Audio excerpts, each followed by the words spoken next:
मेरे चैनल में आपका स्वागत है दोस्तों।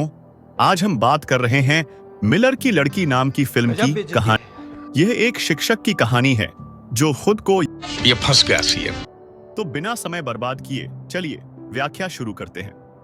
कहानी कीरो नाम की एक लड़की से शुरू हुई जिसके माता पिता दूसरे देश में रहते थे। कायरो एक सुनसान घर में अकेली रहती है जहां लिखना उसका शौक बन गया। जंगलों से गुजरते हुए कायरो एक क्लास। जोनाथन एक मध्यम आयु वर्ग का व्यक्ति है जो एक सफल लेखक नहीं बन सका, इसलिए वह शिक्षक बन गया। मैं पहुंची, उसे पाठ्यक्रम में दी गई कुछ किताबें पढ़ने के लिए कहा, लेकिन कायरो ने पहले ही वे सभी किताबें पढ़ ली थी। चीटिंग करता तभी है वहां तू। विनी नाम की एक और लड़की आई चीटिंग चीटिंग जो न चीटिंग केवल इस करता है क्लास तू। की छात्रा है बल्कि कायरो की। जोनाथन ने कायरो के सामान में वयस्क पुस्तक देखी, खाने के लिए बाहर गए हैं। वे दोनों, जोनाथन की पत्नी बीट्राइस रात में व्यस्त रहती है। उसका ध्यान आकर्षित करने के लिए जोनाथन उसे बताता है कि आज क्लास में एक छात्र मेरी किताब पढ़ रहा था। तभी बीट्राइस को दोस्त एमी का फोन आता है, लेकिन कॉल के बाद बीट्राइस और जोनाथन साथ में शराब पीते हैं। जैसे जैसे वे करीब आते हैं, बीट्राइस का फिर से फोन आता है और जोनाथन निराश हो जाता है। अगले दिन वह बोरिस को यह सब बताता है और बोरिस उसका मजाक उड़ाने लगता है। तभी वे दोनों जंगल से आती हुई कायरो को देखते हैं। पिछली रात से असंतुष्ट जोनाथन उसे बहुत ध्यान से देख रहा था। उसने कायरो से पूछा, क्या तुम्हें जंगल से आते हुए डर नहीं लगता? कायरो का जवाब था कि मैं उन जंगलों में सबसे डरावनी चीज हूं। यह सुनकर जोनाथन हंसने लगा। अभी मजा आएगा ना भिड़ो। बोरिस जानता था कि उसने ऐसा जानबूझकर किया है, इसलिए वह विनी से पूछता है, बताओ तुम्हें क्या चाहिए? विनी जानबूझकर बोरिस को चिढ़ा रही थी। कायरो ने भी यह देखा। वह उससे कहती है कि तुम बिल्कुल पागल हो। फिर वे दोनों कायरो के घर गए। कायरो अपने कॉलेज और मिशन के एक सवाल से परेशान थी, जिसमें उसे अपने जीवन की सबसे बड़ी उपलब्धि के बारे में उन्हें बताना था। उन दोनों ने बहुत सी चीजों पर चर्चा की, लेकिन उनमें से कोई भी अनोखी नहीं थी। फिर जब उसने कहा कि तुम्हारा अपने टीचर के साथ अफेयर है और फिर चलो उसके भाई, बारे में कुछ देखो लिखो। अब मैं क्या करता हूँ। कायरो कहती है कि जोनाथन मुझसे 20 साल बड़ा है, लेकिन जब उसने उसे यह कहते हुए मनाना जारी रखा कि यह सब अब सामान्य है और जोनाथन एक अच्छा सज्जन व्यक्ति भी था, कायरो के पहले प्रयास के लिए एकदम सही। जब उसने कायरो के सामने जोनाथन के बारे में बात करना शुरू किया कि वह कायरो को क्लास में कैसे देखता है, कायरो को यह सब सुनकर शर्म आ रही थी। जोनाथन में उसकी दिलचस्पी बढ़ गई। अगले दिन से कायरो जोनाथन को घूरने लगी। क्लास के बाद मुझसे मिलने के लिए कहता है। क्लास के बाद जोनाथन बोरिस को डिनर पर आमंत्रित जोनाथन करते हुए पास आता है और उसे वहां से चला गया। बाद जोनाथन बोरिस। कायरो ने भी देखा कि उसने उसके पैराग्राफ पर ध्यान दिया और खुश हुई। जोनाथन चाहता था कि कायरो अपने पसंदीदा लेखक की शैली में एक छोटी कहानी लिखे। अगर वह ऐसा करती है तो जोनाथन उसे मिड टर्म में पूरे अंक देगा। कायरो समझ रहे हो? तुरंत सहमत हो गई। समझ रहे हो आप? उसने समझ जोनाथन रहे हो से ना? कहा कि मैंने भी तुम्हारी किताब पढ़ी है। ए, रहा कायरो को नहीं भी जाता। जोनाथन की तरह तड़प अपनी ही किताब ऐसी है की ना। कई पंक्तियों नहीं, नहीं, में सुके, पद्य सुके, लिखी याद सुके। थी। जोनाथन भी यह देखकर प्रभावित हुआ। उसने कायरो को इस सप्ताहांत एक जगह पर आमंत्रित किया जहां वह उसके असाइनमेंट के बारे में चर्चा करेगा। रात को जोनाथन और उसकी पत्नी डिनर पर गए। यहां वह अपना ऑनर्डर लेने आया। बीट्राइस ने जोनाथन से पूछा कि क्या वह वही लड़की है जिसके बारे में तुम बात कर रहे हो? जोनाथन ने कहा, नहीं, वह कायरो है। लेकिन यह स्पष्ट था कि कायरो में जोनाथन की रुचि से बीट्राइस ईर्ष्या कर रही थी। उसने अपना गुस्सा निकालने के लिए बोरिस के सामने जोनाथन का अपमान करना शुरू कर दिया कि तुम में अब वह सवार वाली बात नहीं रही। तुमने कई सालों से कुछ नहीं लिखा है, तुम बस एक साधारण शिक्षक हो। सप्ताहांत पर कायरो जोनाथन द्वारा बताई गई ये जगह पर गई। जोनाथन उसके पीछे गया और उसके बगल में बैठ गया। इधर एक आदमी कविता सुनाने लगा। जोनाथन कविता को बहुत ध्यान से सुन रहा था और कायरो जोनाथन को देख रही थी। कविता के बाद कायरो बाहर आई और सिगरेट जलाई। जोनाथन भी उसके साथ सिगरेट शेयर करने लगा। अगले दिन कायरो हॉट ड्रेस पहनकर जोनाथन के सामने आई। बोरिस ने इस बारे में पूछा। अमर समास धुरस किम्बुचिचा। कायरो ने कुछ नहीं कहा। जब बोरिस वहां से चला गया तो कायरो जोनाथन से बात करने लगी। वे करीब आ रहे थे।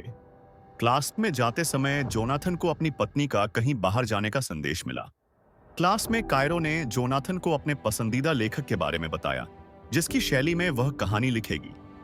जोनाथन को घर जाने की जल्दी थी, इसलिए उसने जल्दी में हाँ कर दी। उसके जाने के बाद विनी जोनाथन की टेबल पर चढ़ गई और कायरो को चिढ़ाने लगी।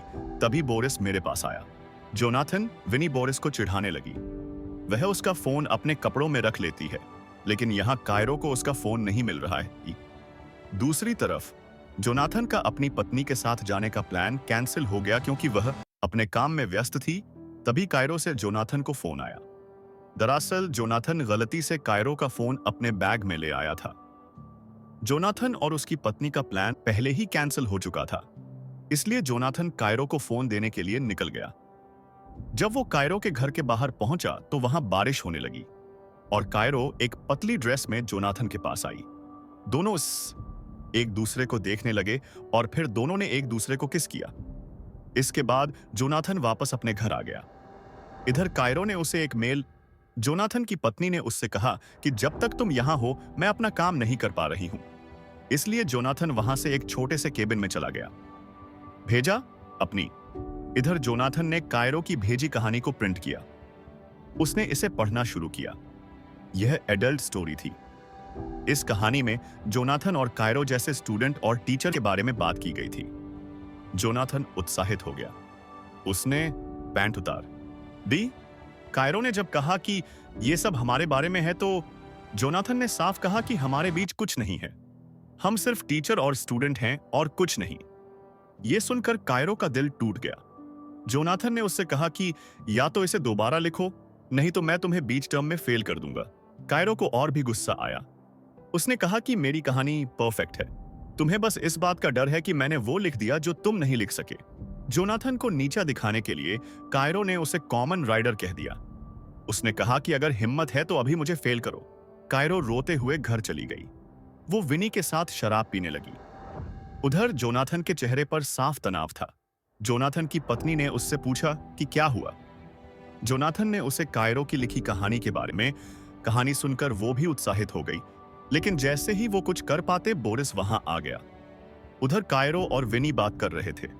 जोनाथन निराश हो गया। विनी बोरिस को चिढ़ाने लगी, पर उसकी बातों का बोरिस पर कोई असर नहीं हुआ। बोरिस का ध्यान आकर्षित करने के लिए कायरो ने एक निर्णय लिया। उन दोनों ने अपने कपड़े उतार दिए। वे दोनों करीब आ गए। उन्होंने अपनी तस्वीरें बोरिस को भेजी। बोरिस ने जैसे ही यह देखा, वह जोनाथन के घर से चला गया। तभी जोनाथन की पत्नी को जोनाथन के स्कूल से फोन आया। पूरे स्कूल को काहिरा में जोनाथन के बारे में पता चल चुका था। निष्पक्ष। यह सुनकर उसकी पत्नी हैरान रह गई।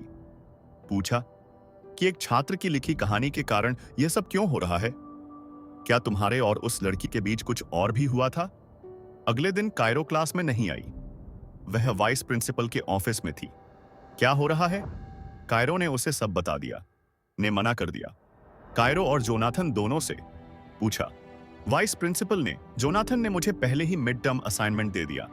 ऑफिस के बाहर बोरिस जोनाथन को समझाता है कि तुम्हें अपनी हदें देखनी चाहिए थी और अब हदें पार करने की वजह से तुम्हारी ऐसी हालत हो रही है। बोरिस वहां से चला जाता है। घर आकर जब जोनाथन ने अपनी पत्नी को बताया कि उसे नौकरी से निकाल दिया गया है, तो उसकी पत्नी को उस पर शक होने लगा। उसने उससे फिर पूछा, क्या तुम दोनों के बीच कुछ हुआ था? लेकिन जोनाथन ने फिर मना कर दिया। उसकी पत्नी यह सब मानने को तैयार नहीं थी। उसने उससे पकड़ मारो जो पकड़ पकड़ ले पहन के लौड़े रोक दे। जोनाथन ने कुछ ले मादर वे लड़ने लगे और एक दूसरे की कमियां ये पकड़ पहन के लौड़े मादर जो लज्जित पड़ा कि जोनाथन की पत्नी ने उसे तलाक देने का फैसला कर लिया। दूसरी तरफ विनी की मुलाकात कायरो से होती है। वो कहती है कि तुमने जो किया उसकी वजह से जोनाथन को अपनी नौकरी से हाथ धोना पड़ा, लेकिन अब कायरो को इस बात की कोई परवाह नहीं है। उसने कहा कि जोनाथन ने मुझे कम आंका, लेकिन अब उसे पता चल जाएगा कि मैं वास्तव में क्या हूं। कायरो ने ये सारी बातें अपनी सबसे बड़ी उपलब्धि को बताई। अंत में कायरो ने कहा कि न तो जोनाथन के पास अब नौकरी है, न ही उसकी पत्नी। क्या वह अभी कर पाएगा? इस नोट पर फिल्म समाप्त होती है। तो दोस्तों, आज के वीडियो में बस इतना ही। अगर आपको यह वीडियो पसंद आया तो कृपया लाइक बटन दबाएं और मेरे चैनल को सब्सक्राइब करना न भूलें। मैं आपसे अगले वीडियो में मिलूंगा। तब तक शांति।